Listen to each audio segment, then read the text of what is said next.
Ramai orang ada impian yang sangat-sangat simple, iaitu nak ada rumah sendiri. Cik Pet ingat satu family ni dulu. Dulu dia menyewa rumah kecil je. Bilik pun sempit. Anak ada 3 orang. Kongsi satu bilik. Setiap kali bayar sewa, hati jadi sakit sebab duit kita habis. Tapi rumah tu tetap milik orang lain. Jadi apa yang dia buat? Dia apply rumah prima. Hidup dia orang terus berubah. Rumah jadi lebih luas, anak-anak ada bilik sendiri, kawasan pun lebih selamat, lebih dekat dengan tempat kerja. Benda ni kita nampak macam simple je, tapi sebenarnya kesan dia sangat-sangat besar dan sangat-sangat bermakna.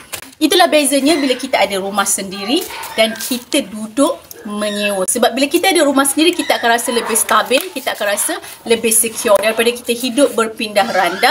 Jadi adalah lebih baik kita ada tempat tetap untuk keluarga kita, untuk anak-anak kita membesar. Korang pun ada impian untuk pindah rumah sendiri, korang tinggalkan komen supaya Cik Pia boleh kongsikan lebih details macam mana untuk memiliki rumah sendiri walaupun kita ni hanya B40 dan M40.